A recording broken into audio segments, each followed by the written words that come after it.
In Louisiana, 5 men used a stolen truck to crash into a store in a very coordinated theft of guns. In Illinois, a woman robs Bank of America by using a Bic lighter. And in Oregon, a woman escapes a sure death after being kidnapped and placed in a dungeon.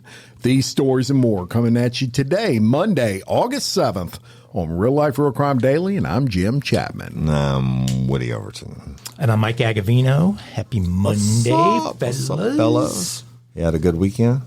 It was good. Right. Very good. Very, very good. Always interesting. Not always interesting. I got a mother-in-law with the shingles. Oh, God. Yeah. Shingles are nasty stuff. Yeah. Did you rub cream on her feet or anything? It's not on her feet. Actually, got it in a very bad spot. Oh. No, not that bad a spot, but a bad spot. Yeah. And sorry.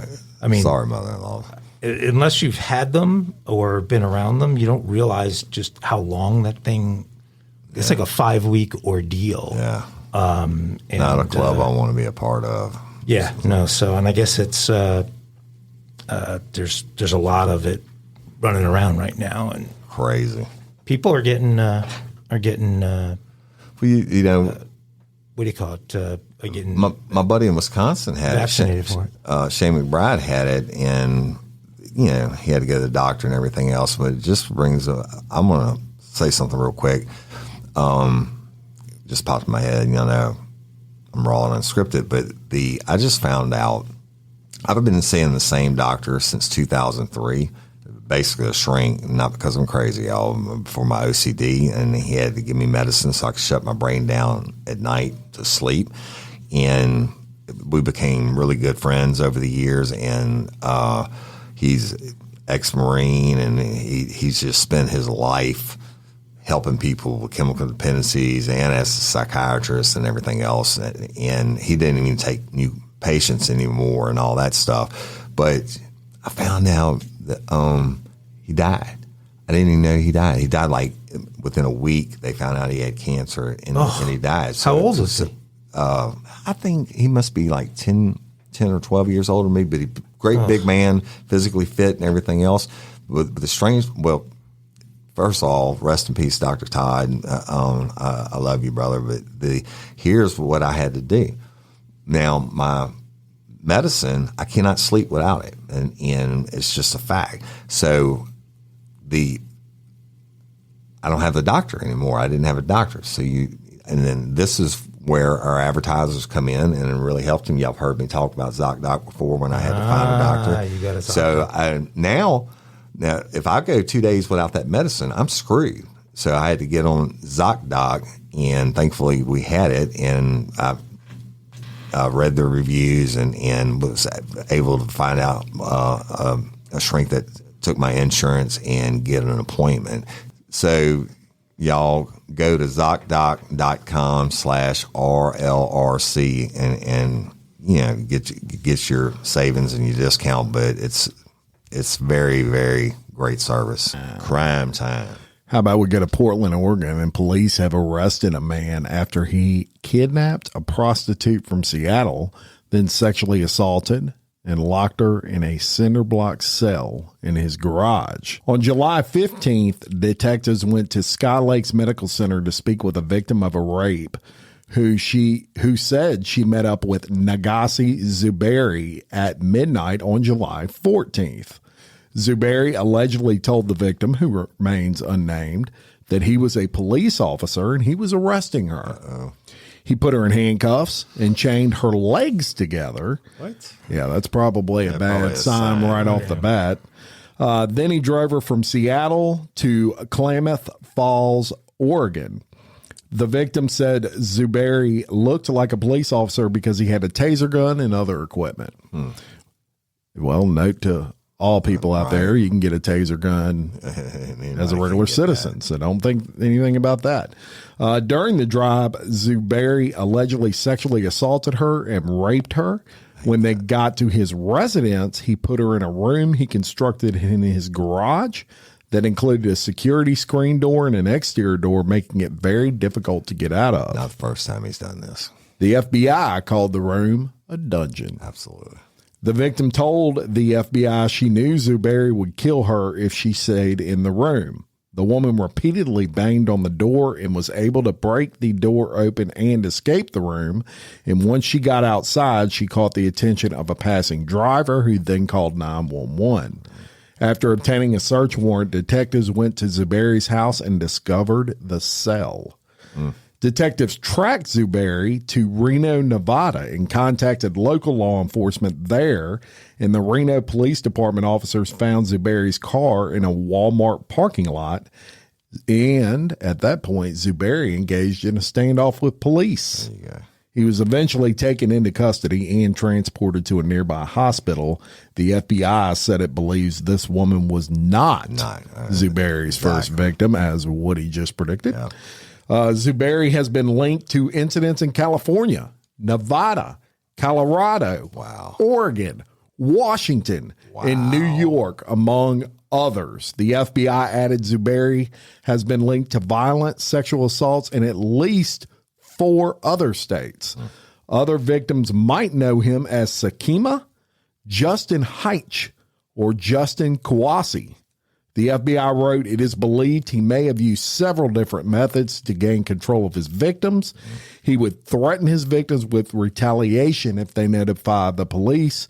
Prosecutors obtained a federal criminal complaint against Zuberi for interstate kidnapping, and he faces a maximum sentence of life in prison if convicted. And just thank God we got this guy off the streets. Right. But I would say the issue here is it was primarily prostitutes that he was doing this to. So they didn't report. They're not, because they feel like they're breaking the law and they're going to get in trouble because they're prostituting. This lady is a survivor, not a victim, and thank God she got out, and ultimately she saved countless more women from being victims.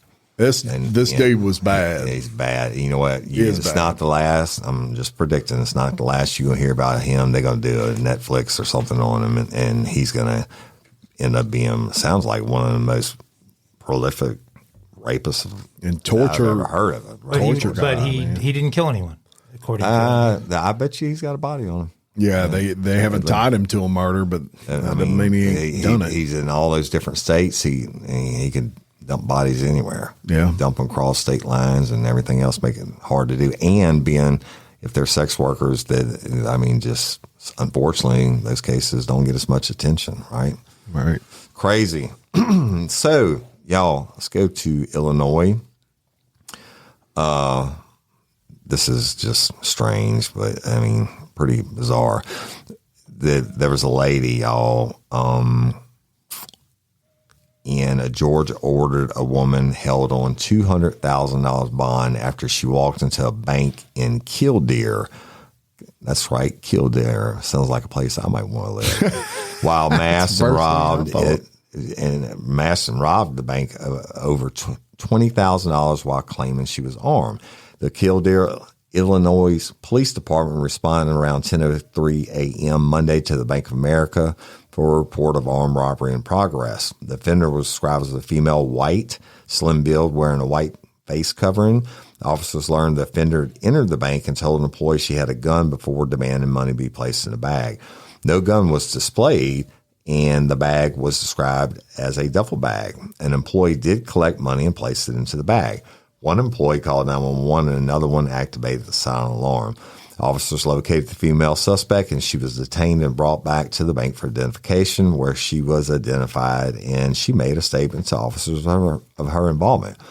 The woman, Tina Lambert, 50, had approximately $20,500 in cash and a lighter inside a nylon duffel bag in her possession.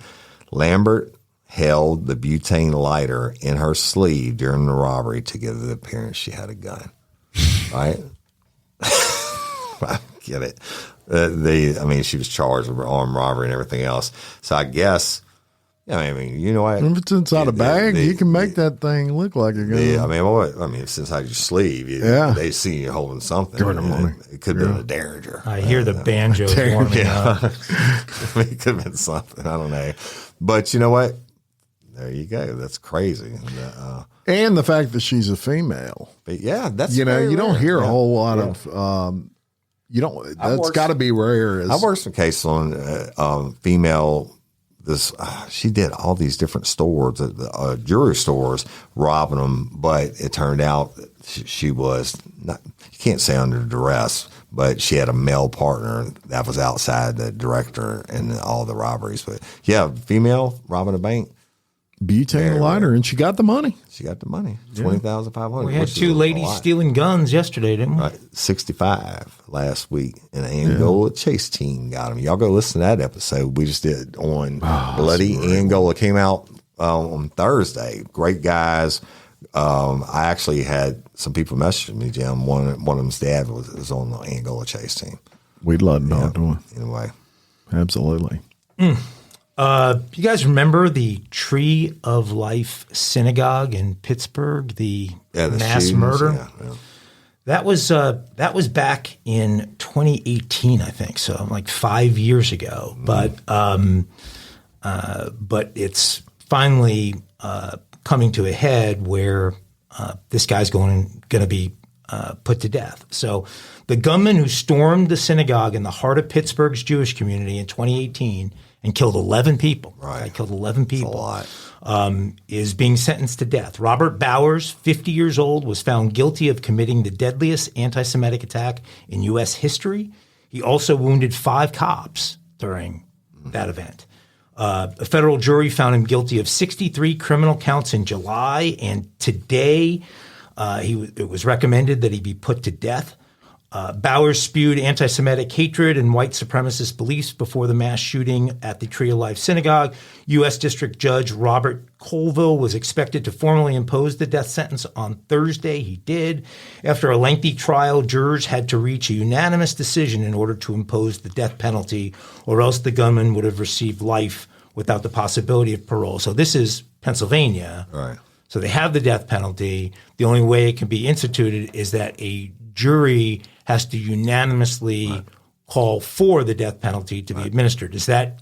They just changed it in Louisiana. It used to be 10 out of 12 for the death penalty in the death penalty phase, which again, the original Real Life, Real Crime episodes drop on every Tuesday, y'all. If you're missing it, because the RLRC Daily in the feed, it's on Tuesday. But I'm doing a case right now. It's the death penalty. It's actually called death penalty phase 1, 2, and 3. But it used to be 10 out of 12, and they just changed in the last couple of years. And now it has to be unanimous 12 out of 12. Where like Florida, I think we talked about. There's still one other state out there. Maybe Florida dropped theirs from 12 out of 12 to 8 out of 12. So they did, huh? Yeah. I think I remember there was one other state that didn't have to be unanimous. But that jury sat through weeks of testimony, which revealed how Bowers reloaded at least twice, how he stepped over bodies of his victims to get at others. He only surrendered to the police and ended the massacre when he ran out of ammunition for his AR-15. Yeah. I mean, surprised they didn't just take him down. I mean, lawyers for Bowers used the trial as an attempt to spare his life, with the cold-blooded killer telling psychiatrists that the hearing was helping to spread his anti-Semitic messages. Bowers will be the first federal death sentence imposed during the Biden administration. I'm amazed at that. The Department of Justice had so far declined to authorize any new death penalty cases until Bowers's came up. Yeah. Federal prosecutors argued that it was the appropriate punishment for this mass shooter because of the vulnerability of his elderly victims. Most of those 11 victims were elderly Jewish people in that synagogue. Most victims' families were in favor of the death penalty. Bowers' lawyers argued that he should not face the death penalty because of his horrific childhood where he suffered trauma and neglect. That didn't fly. They claimed that he had severe and untreated mental illness, adding that he killed out of a delusional belief that Jews were helping to cause a genocide of white people.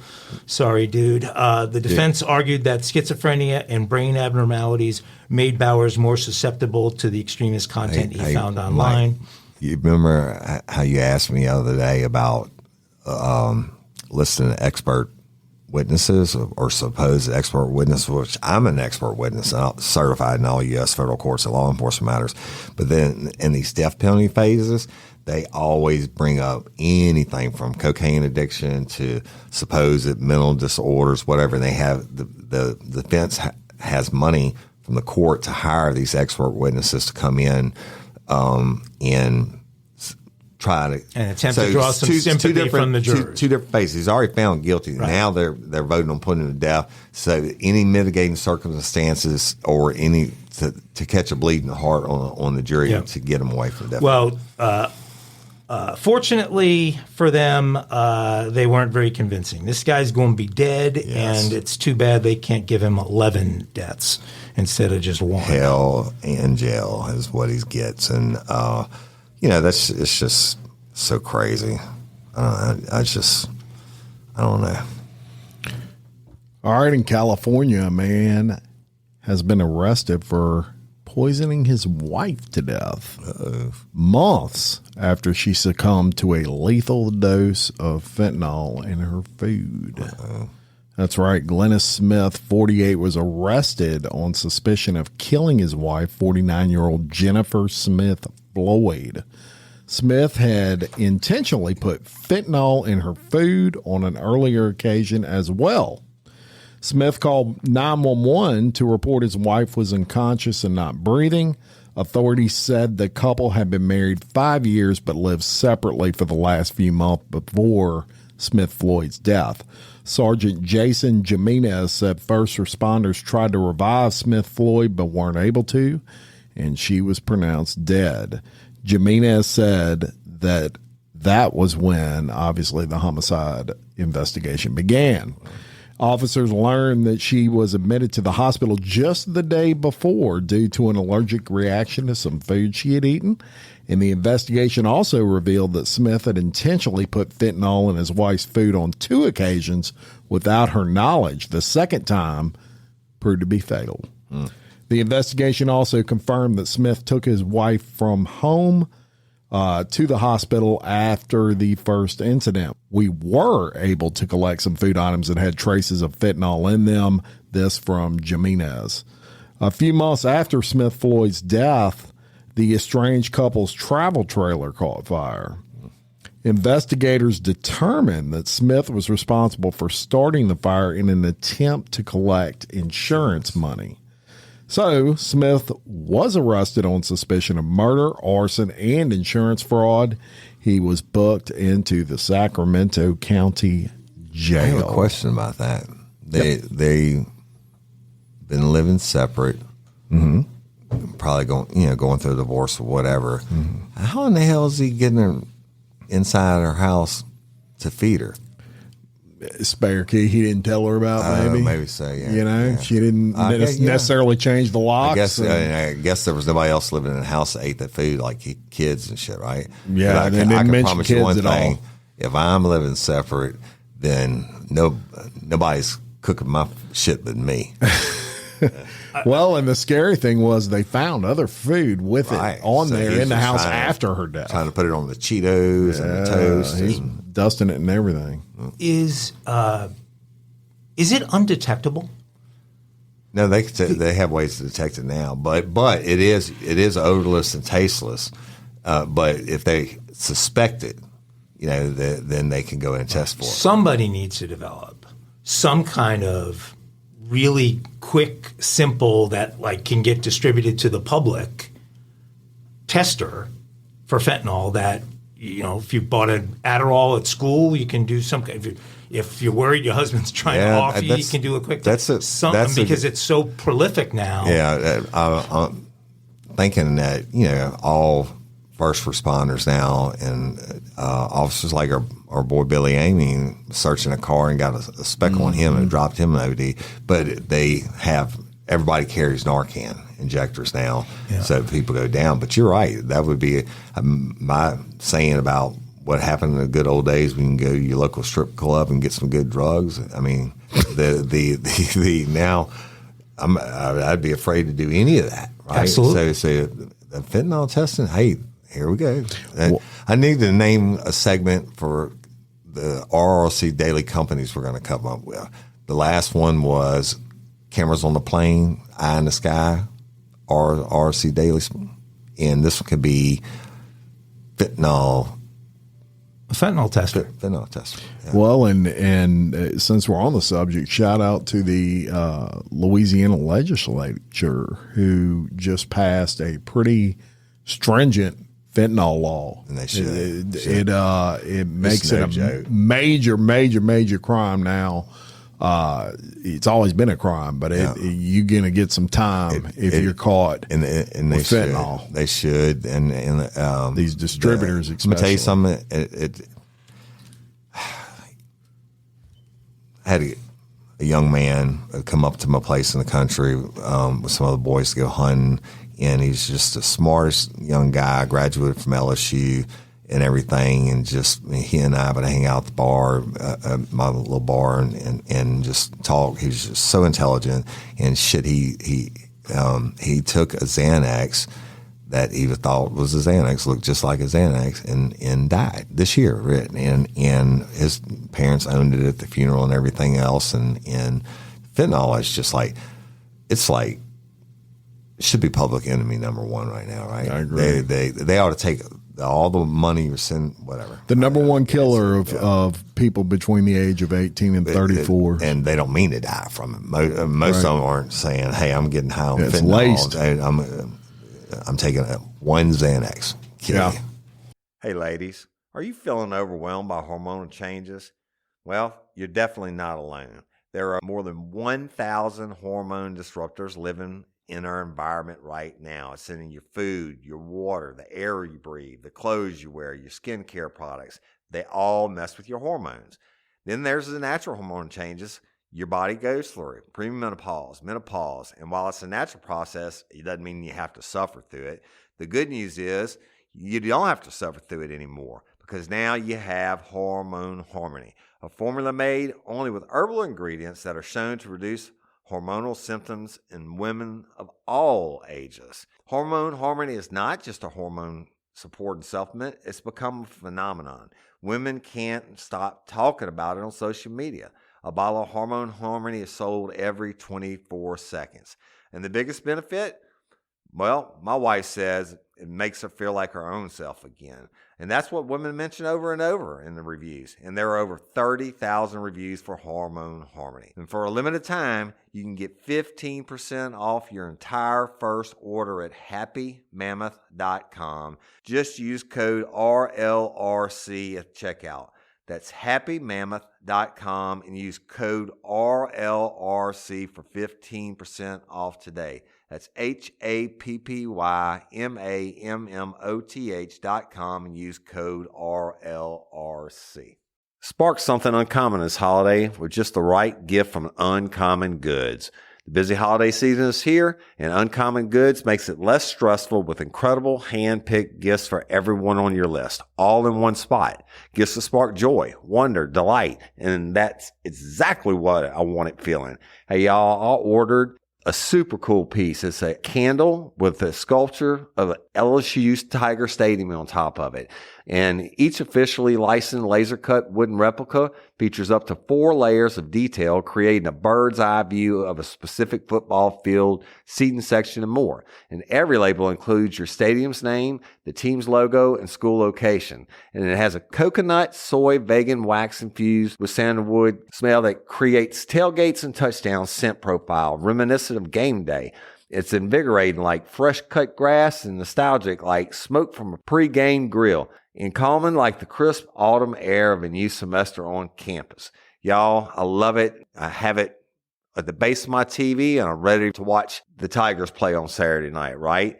Uncommon Goods. Look, when you shop at Uncommon Goods, you're supporting artists and small independent businesses. And many of their handcrafted products are made in small batches. So shop now before they sell out this holiday season. Uncommon Goods looks for products that are high quality, unique, and often handmade or made in the U.S. They have the most meaningful out of the ordinary gifts anywhere. They even have gifts you can personalize. From holiday host and hostess gift to the coolest finds for kids to hits for everyone from the book lovers to diehard sports fans. Uncommon Goods has something for everyone, not the same old selections you can just find anywhere. And with every purchase you make at Uncommon Goods, they give $1 to a nonprofit partner of your choice. They've donated more than $3 million to date. So to get 15% off your next gift, go to uncommongoods.com/RLRC. That's uncommongoods.com/RLRC for 15% off. Don't miss out on this limited time offer. Uncommon Goods, we're all out of the ordinary. That's right. Anyway, all right, so let's talk about another killing. But this one, y'all, is state sanctioned. A Missouri killer who abducted a 6-year-old girl and beat her to death at an abandoned factory 2 decades ago made a haunting apology in his last words before being executed. Shout out to Missouri for going through an execution. Johnny Johnson, 45, received a lethal injection dose of phenobarbital at a state prison in Bonne Terre, Missouri, and was pronounced dead at 6:33 p.m. on Tuesday. He was convicted of July 2002 killing of Casey Williamson in the St. Louis area suburb of Valley Park and was put to death shortly after the U.S. Supreme Court rejected a request to block the execution over arguments, here we go again, that he was mentally incompetent. But they got to fight for something, right? But Johnson, who had schizophrenia, expressed remorse in a brief handwritten statement released by the Department of Corrections hours before he died. God bless. Sorry to the people and family I hurt, his statement said. Johnson chose a burger, curly fries, and a strawberry milkshake for his last meal. As he lay on his back with a sheet up to his neck, Johnson turned his head to the left, appearing to listen to his spiritual advisor shortly before the injection began. He then faced forward with his eyes closed with no further physical reaction. Among those witnessing Johnson's execution were several members of the girl's family, the former prosecutor, and police investigator who handled the case. Shout out to them for seeing it through even after they're retired. I'm not talking about the family. I'm talking about the cops and the prosecutor.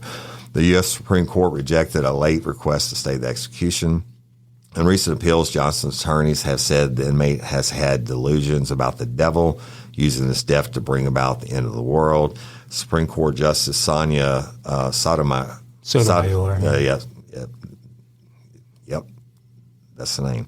Wrote in the dissenting opinion, the court today paves the way to execute a man with documented mental illness before any court meaningfully investigates his competency to be executed. There is no moral victory in executing someone who believes Satan is killing him to bring about the end of the world. The former St. Louis County prosecutor Bob McCullough called the delusions nonsense and said Johnson inflicted unspeakable horrors upon Casey, and he knew exactly what he was doing. Casey Williams' disappearance from her hometown of Valley Park on July 26 of 2002 had set off a frantic search before her body was found. Casey's mother had been best friends in childhood with Johnson's older sister and had even helped babysit him. After Johnson attended barbecue the night before the killing, Casey's family let him stay on the couch in the home where they were also sleeping. In the morning, Johnson took Casey, still in her nightgown, to the abandoned glass factory, even carrying her on his shoulders on the walk to the dilapidated site. When he tried to sexually assault her, Casey screamed and tried to break free. He killed her with a brick and a large rock, then washed off in the nearby Merrimack River. Johnson confessed that same day to the crimes. After a search by first responders and volunteers, Casey's body was found in a pit buried under rocks and debris less than a mile from her home. And the execution is the 16th in the U.S. this year, including 3 previously in Missouri, 5 in Texas, 4 in Florida, 2 in Oklahoma, 1 in Alabama. Let me tell you something.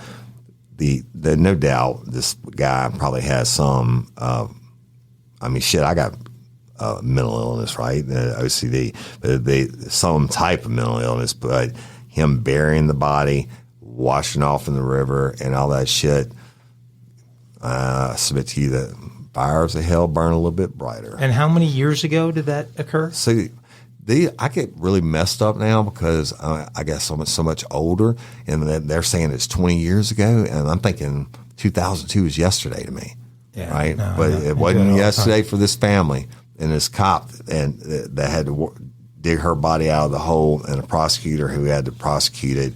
And hey, I hope he found whatever deity he prayed to. I hope he got his business straight, but he killed that baby girl.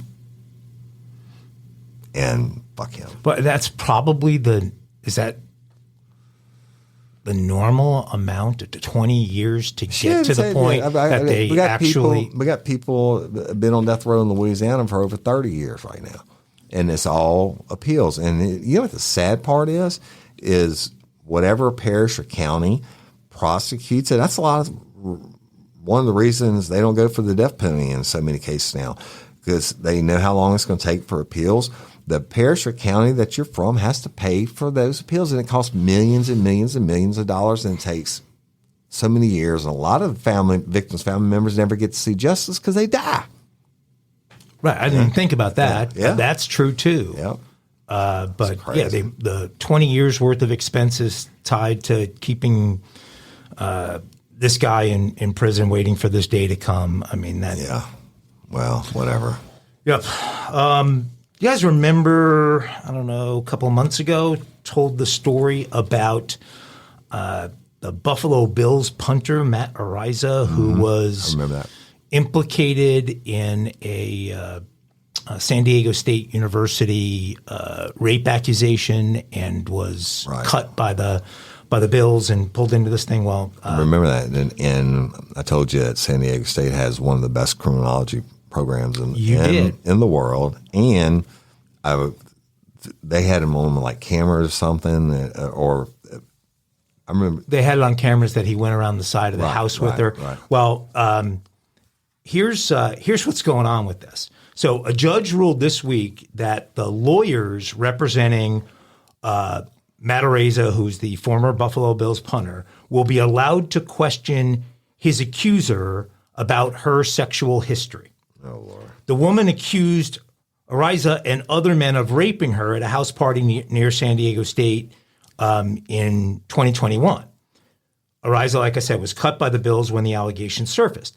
Superior Court Judge Matthew Brainer said Monday he will allow deposition questioning in the woman's civil suit to focus on the year before the alleged assault in 2021. So the criminal case was dropped. The DA couldn't make the case. Right. Then San Diego State did their own internal investigation.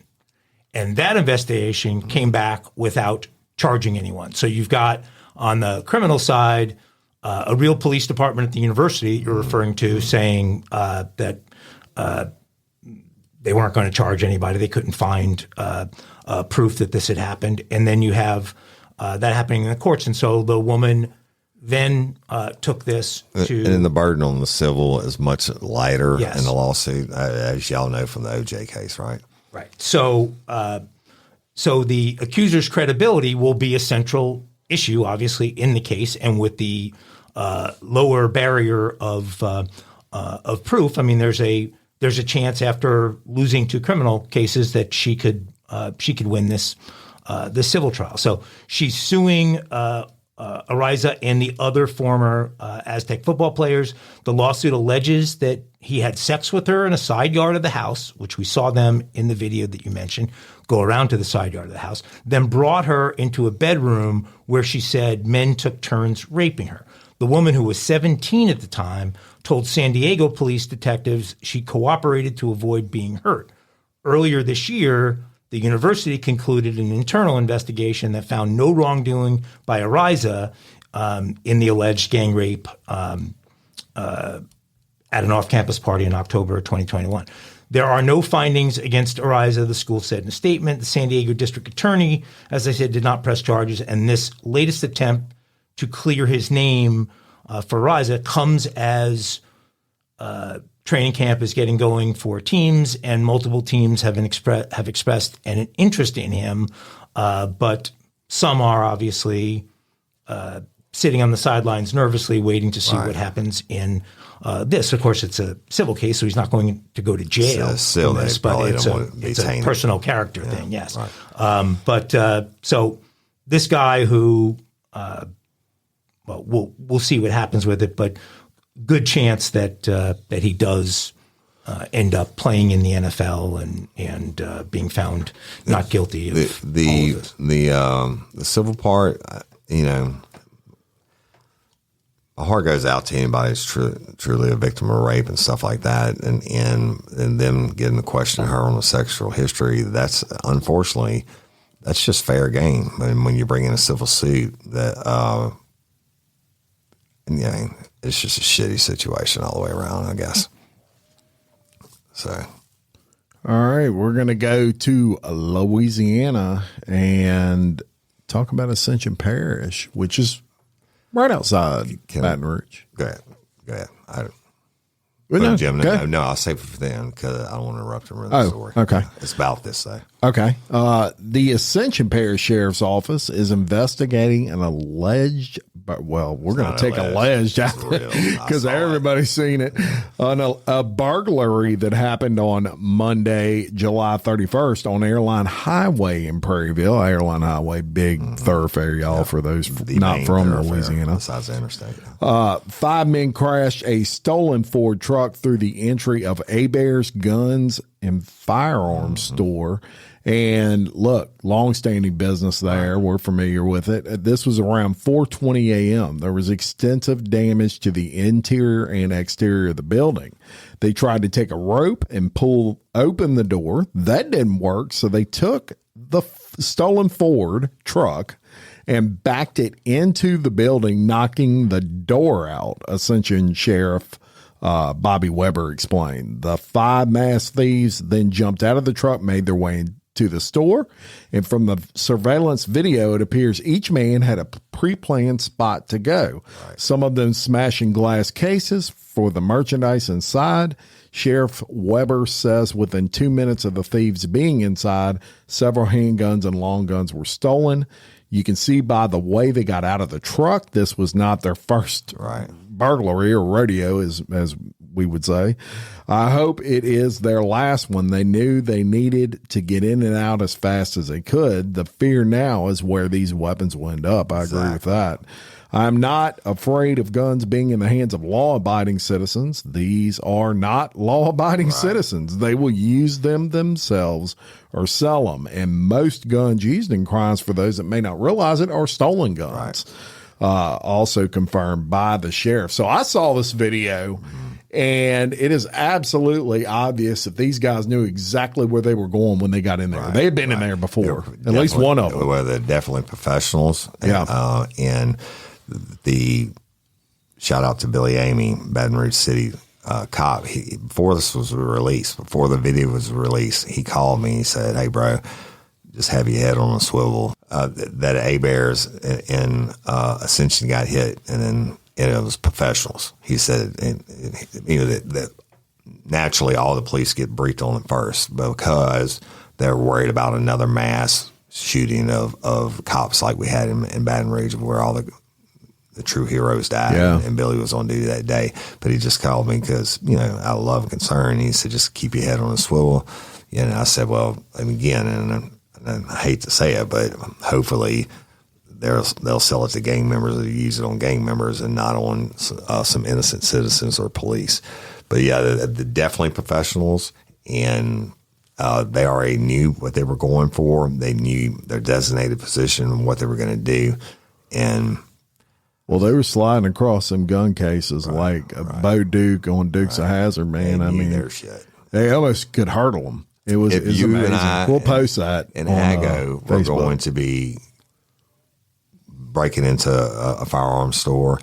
We would have it. We would be smart criminals like these guys. Yeah. We'd have it planned out, executed, and they did it, and they got away with it. Well, how much stuff did they get away with? It was a lot. It was a lot, yeah. There was 5 of them. They all had their hands full. And they knew what they were going for. They went in there and had to shop around looking at, where to go, like Jim said. They knew right where the AR-15s were. Each one of them had a certain job, and they got... Do they think it was an inside job? or someone inside involved? No, not at all. But they've been scouted before. They're professionals. They didn't. One of them had been in there at some point, or and sent if we would have someone done it, we'd all taken turns going in using different disguises and videoing on your phone and stuff like that. Hey, so you we put planned it a out. camera on you somewhere no one could tell, and just send a female in there, let's say, and she just walks around the store and she's really filming everything in there. Yep, and now the ATF's going to be involved, but Bobby Weber is a great guy, the sheriff in Ascension. I worked with him many times over the years, and they are one of the most professional law enforcement departments besides Livingston, or we had to work together all the time. I believe they'll get them. Yeah. Are there specific laws for gun shops on how secure they have to keep the weapons on? Absolutely. Yeah. But it doesn't matter. They Be behind lock cases. And they busted the cases. They busted the wall down, right, to get in. The ATF has very strict policies on how things have to be housed and stuff like that. But guess what? A lot keeps an honest man honest. So yeah, there you go. I mean, it sounds like it's more like they need vaults at those places. Yeah. Well, what I want to know is why Billy Amy didn't tell me to keep my head on as well. Because he knew I was going to call you.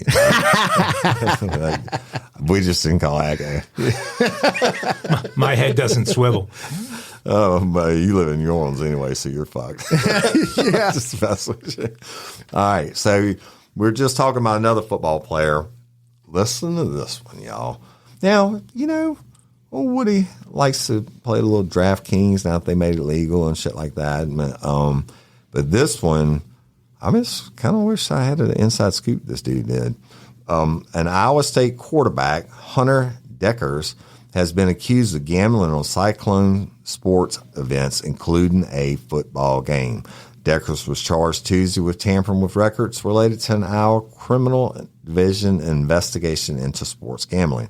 The criminal complaint claims Decker placed 366 online bets worth about $2,800. I know that's a lot. Big. Right? That's a big red flag. Those bets, allegedly made from a DraftKings account controlled by Deckers, included 26 Iowa State athletic events and a 2021 football game versus Oklahoma State when he was a backup. Now, look, if I'm going to bet on it and I'm the backup, I'm probably going to. I would put fentanyl in it. I would put some shit powder in the store quarterbacks and pay him shit his pants so I get the field and I can throw interceptions or whatever, right? But he did not play in the game, y'all. Iowa State began cooperating with the state gaming regulators back in May, who were looking into possible violations of the gambling rules by about 15 ISU athletes across 3 sports. There were 3 other current or former Iowa State athletics facing the same charge, and those included former Cyclones defensive lineman Ennie Wazavicki, who was drafted by Denver in 2022 and was suspended indefinitely by the NFL for betting on Broncos games during his rookie season. We are in the process of gathering information, and we will have no further comment at this time, Iowa State Senior Associate Nick Juice said in a statement. Documents said Deckers participated in a scheme with his parents, Scott Deckers and Jamie Deckers, to conceal his online gambling and made it appear that bets placed by Hunter Deckers were made by Jamie Deckers. The 22-year-old Deckers started all 12 of Iowa State's games last season. He could face the loss of eligibility under NCAA guidelines, right, against athletes from wagering on their own games or other sports at their own schools. Good. It takes all kinds. Yeah, it takes all bullshit. kinds. You got to throw away your gamble. whole fucking everything. The dude got drafted. The other one got drafted by the Denver Broncos and is betting on it. Shit. Aren't the league minimum is like $250,000? What are you betting on these games? I don't bet on Iowa State. I don't do college because I like to do the pros on the fantasy. Yeah, the fantasy thing, and it's not much. It's like $5 a game or something like that. Look, in the world of NIL, NIL meaning the NIL money is name, image, and likeness. Oh, yeah. I remember it now. Compensation like now for college athletes. Olivia Dunn. Yes. So, exactly. Olivia, shout out, homegirl. Come be on the Highest show. paid NIL player. So in college. In that world, I mean, the biggest problem I have there is that he actually knew that he was doing something wrong because he had a family member. 366 days. But for a total of $2,800, I mean, it's not. It's nothing. Well, I mean, in the grand, to him. Yeah. In the grand scheme, well, To a big timer like Mike. That won't be your lunch today. We get that. no, that won't be my lunch today. My point is that how many NIL people are you sponsoring, Mike? I mean, like you're the agent for. I'm not currently an agent for. I bet you any, are. You're not lying. College athletes. Thank you. No wonder we talk about I'm not Olivia Dunn licensed so much. to be an agent for college athletes. But it does it. Well, we'll see what the penalty is for this. But if it's like the Pete Rose thing, you know, the guy bet on his own team to win. Yeah, and.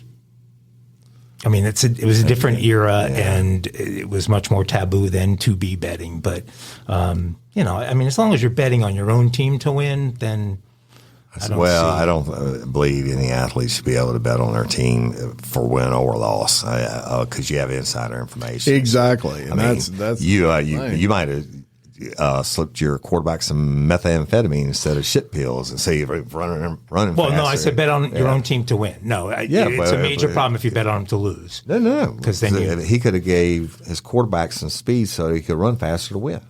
Well, and he had insider information. Theoretically, I would say that the history of giving people speed before football games has shown that doesn't necessarily help the team. He gave them Mexican jumping jelly beans or something, any kind of advantage. Oh my gosh, we have college sports stories throughout today. That just kind of happened. I can't wait for college football season to start again. Go Tigers. Hey, y'all. Changing my wardrobe from summer to fall, it's never easy. Luckily, Quince offers timeless and high-quality items I adore. Ensure my wardrobe stays fresh and I don't blow my budget. And there's nothing easier than going to Quince and choosing these high-quality items, like cashmere sweaters from $50, pants for every occasion, washable silk tops, and so much more. The best part? All Quince items are priced 50 to 80% less than similar brands. By partnering directly with top factories, Quince cuts out the cost of the middleman and passes the savings on to us. And Quince only works with factories that use safe, ethical, and responsible manufacturing practices and premium fabrics and finishes, and I love that. I got the stainless steel Link Apple Watch band for $59.90. It's heavy duty, it's awesome, and it's like $100 less than I could find anywhere else. And I also got a 100% organic cotton fisherman quarter zip up sweater. The color is alabaster. Man, I can't wait to wear that this fall. And Cindy got the Mongolian cashmere boat neck sweater in heather gray. And I'm telling you, these are classic pieces at a fraction of the price. Make switching seasons a breeze with Quince's high-quality closet essentials. Go to quince.com/RLRC for free shipping on your order and 365-day returns.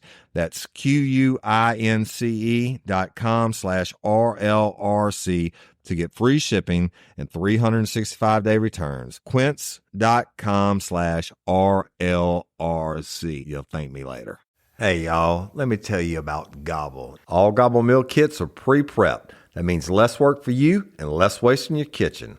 Their meal kits include everything you need so you can save time at the store or just skip that trip entirely. I got the box in and I had 3 different meals. I had a Kung Pao chicken, crispy fish tacos, and a beef bourguignon, however you say it. But let me tell you about the classic beef bourguignon. Look, it came with beef pot roast and a beef broth concentrate, red wine demi-glaze, cremini mushrooms, cipollone onions, mashed potatoes, baby carrots, and rosemary thyme butter. It was so easy to make. Literally like 15 minutes it took Cindy. And let me tell you something, and all the dishes were fire, but this thing was like a taste explosion in my mouth. It's just unbelievable. real. We've got to spend more time together and more time doing the things we love because everything came in this one single box right to my door. So see what a difference Gaba will make for your household. Right now, they're offering my listeners a fantastic limited time deal. You get $120 off across 4 boxes plus free shipping and free cookies. And let me tell you, those cookies, I ate one that was sin baked and it was delicious. Go to gobble.com/real life. That's GOBBLE.com/real life for $120 off your first 4 boxes. This offer is not available on the home site, so don't miss out. This is genius. It's taste explosions in your mouth like you never had. Well, here we've got an Arizona man being sentenced for extorting Georgia Tech. Stay with me because this is could be a little bit confusing. An Arizona man was sentenced to nearly 3 years in prison after attempting to extort Georgia Tech by falsely accusing its men's basketball coach of sexual assault. Not sexual assault of this man. The man was just making the accusation that he assaulted a woman. Okay. Ronald Bell, 57, was sentenced Thursday to 2 years and 9 months in prison following 3 years of supervised release. He pled guilty in March to conspiring to the extortion scheme with his co-defendant, Jennifer Penley, and a Georgia Tech security guard. Bell recruited the security guard to fabricate a claim that the guard witnessed Georgia Tech basketball coach Josh Pastner commit sexual assault. In exchange, the guard would be paid part of the extortion money Bell expected to receive from the university, which was estimated to be worth $20 million and a new Jeep. I don't know where the Jeep comes in. Ronald Bell tried to extort Georgia Tech and ruin the reputation of its basketball coach. That's from U.S. Attorney Ryan Buchanan said in a press release. As federal prosecutors, we have a responsibility to the citizens of the district to pursue accountability and justice for crimes of sexual violence. But in this case, Bell attempted to exploit the mission of our office and law enforcement partners to combat sexual assault through a brazen effort to enrich himself at the expense of Georgia Tech and a member of its staff. So hooray for Georgia Tech for standing up to for this coach and not believing the accusation. Right. Here you have an absolute conspiracy. You have a guy who gets a security guard and also a woman involved in advancing these false charges against the university. And in so many cases like this, we see universities take the path of least resistance and try and settle something to keep it out of the news and admit no fault and everything else. But meanwhile, everyone in the sport finds out and the coach is tarnished for life, et cetera, et cetera. And so, this is one where I guess it was the evidence was abundant that Bell was full of shit with this charge. And this coach had actually befriended Bell and supported him when he got out of prison and was responsible for a lot of the good things that had gone on in the guy's life. And the guy turned around and tried to come after him with these false almost claims. deserves banjos again. I mean, how the fuck you think you can get away with that? Because so many people do. Yeah, you're right. So many people did. Right. I know you guys don't like me talking about the case, but $130 million paid out by Penn State in that case. You got ones in Ohio State, another case that's absolutely BS that got paid out to really high numbers. I mean, there are real ones, obviously, Larry Nassar and others. But is Larry Nassar still alive? Or did he die from his 12 seconds? He's alive still. As far as we know. Yeah. He's got some boo-boos, though.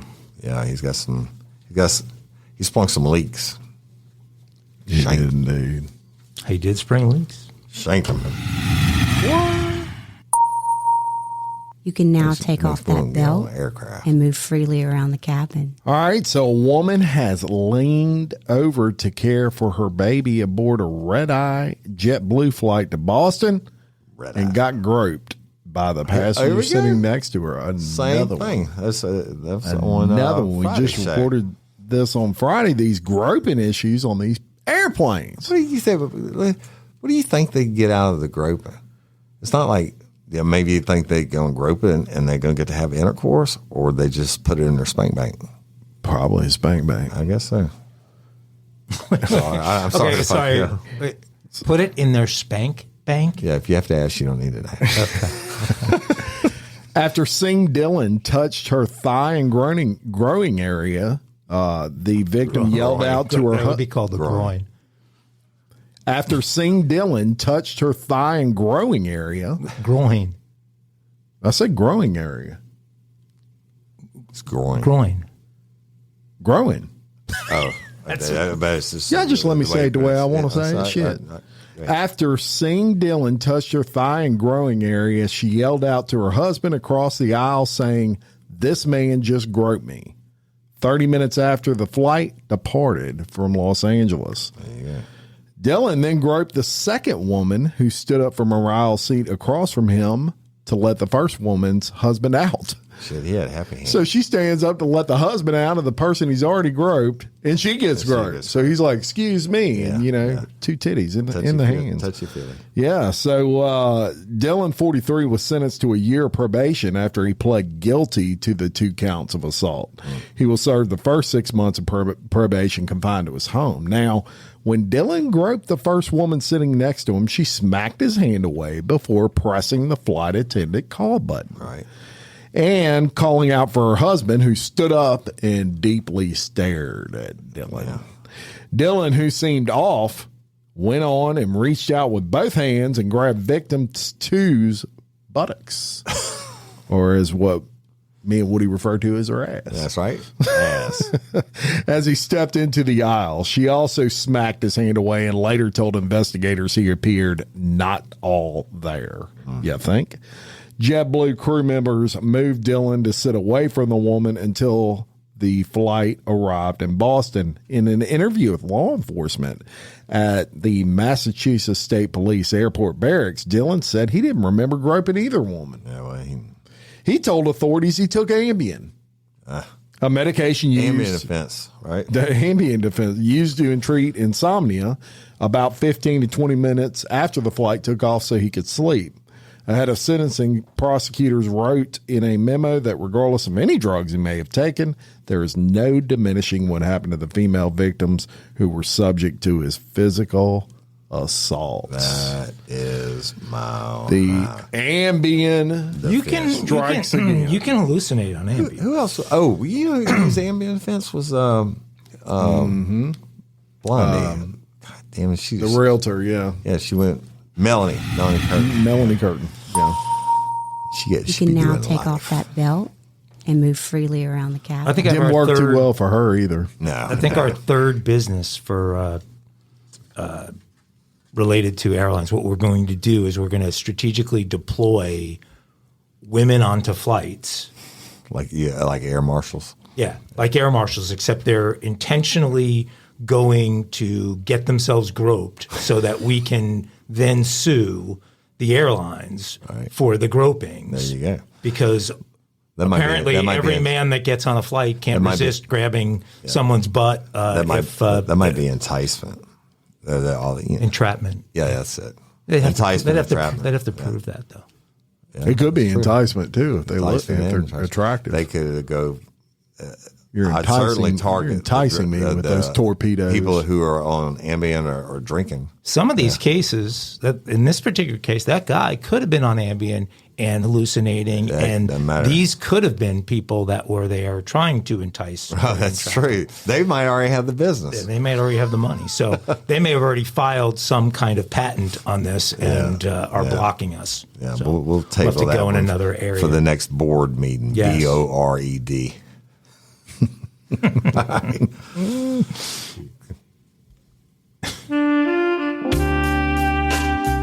Oh, Kinky Crimes for Monday. All right, here we go, y'all. 2 women from upstate New York were arrested in Ocean City last week for indecent exposure after one was seen swimming naked in a private pool. To me. In a private pool, which shouldn't be illegal, right? In a private pool, naked. But I do it all the time. May not have been her private pool. But here's the kicker. And the other, remember there were two who were arrested. And the other repeatedly flashed her private area to officers. Well, I mean, Mandy Marie Ruggabear, however the fuck you say it, Ruggabear, whatever, 40 of Liverpool, New York, and Brandy Marie Duxbury, 37 of East Greenbush, New York, no pun intended, were arrested by Ocean City Police at approximately 4 a.m. on Friday and charged with indecent exposure, disorderly conduct, obstructing and hindering an investigation, and trespassing on private property. Oh, so the private pool wasn't her private pool. Right. Police responded to reports of the two women trespassing at a pool, and when officers arrived, they found Duxbury and Ruggabear yelling and laughing. Ruggabear. It's fucking this Ruggaber. Police said was standing at the chained and locked entrance gate on the outside of the pool area where Duxbury was on the inside. Duxbury told officers she hopped over the fence. Police said both women appeared to be intoxicated and Duxbury was completely naked.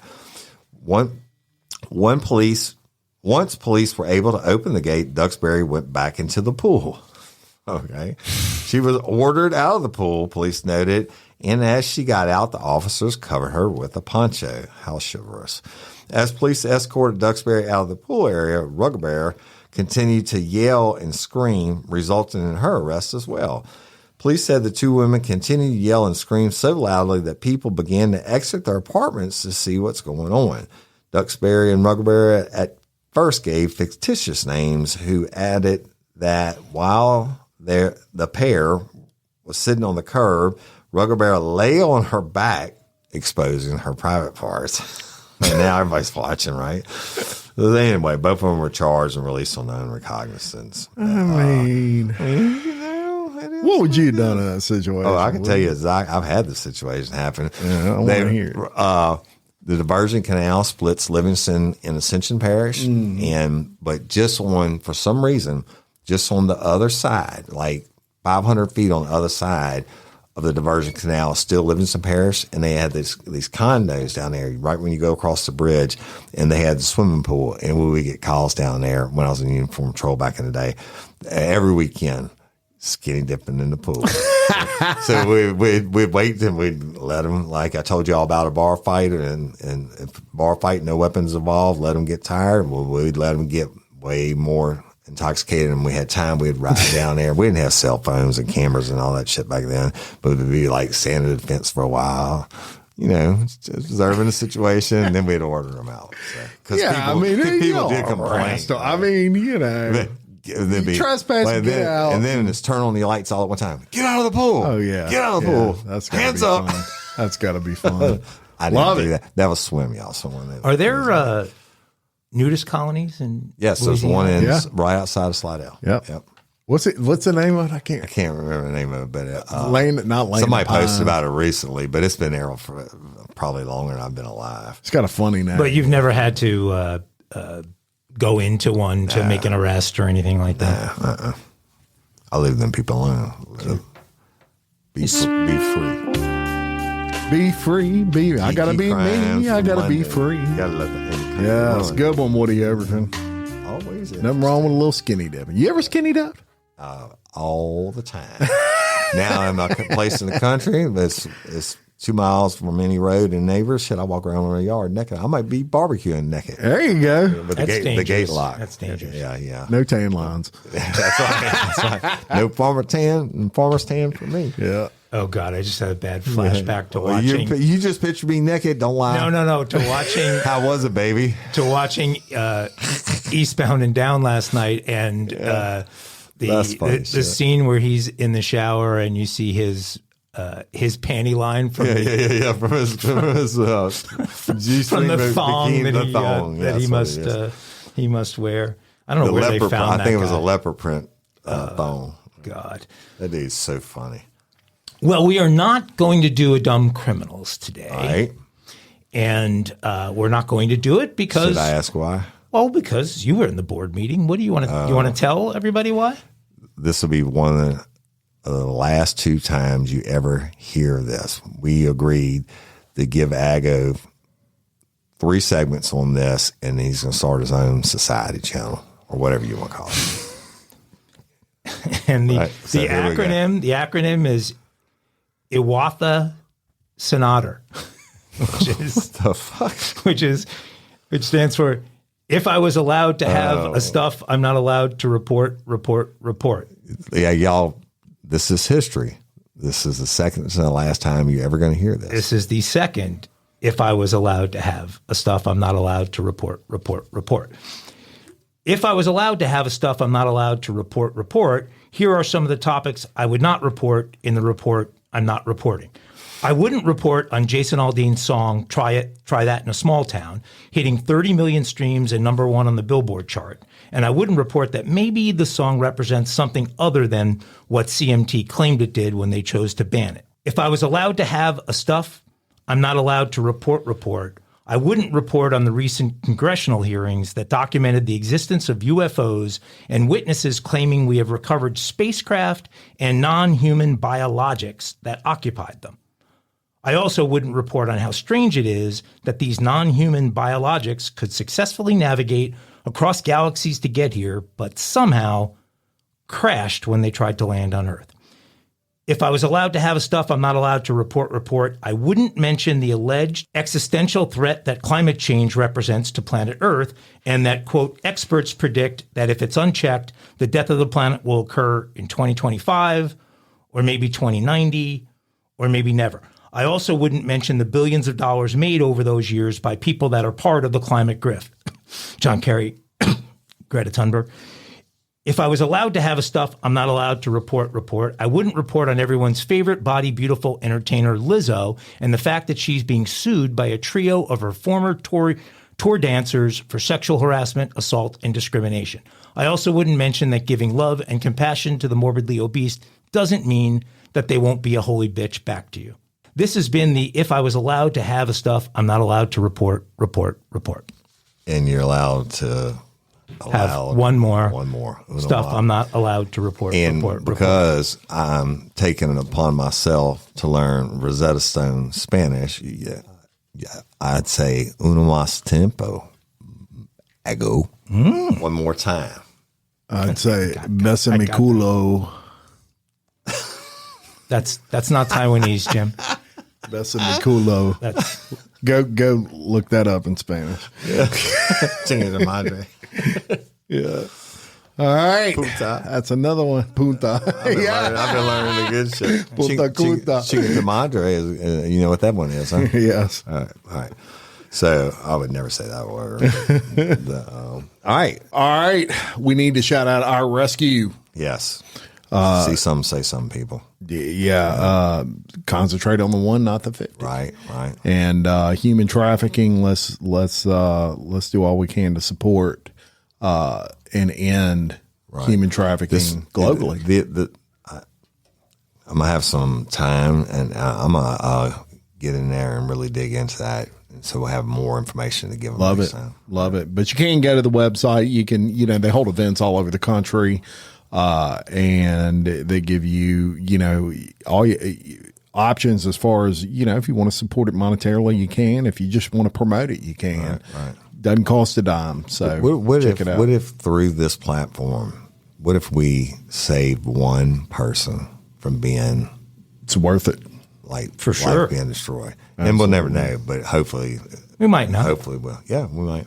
rrescue.org, folks, and we'll link it in the show notes of this podcast. And until next time, I'm Jim Chapman. And I'm Woody Overton. And I'm Mike Agovino. For your host of Real Life, Real Crime Daily, peace. Cecilia Trapani Zutenbach.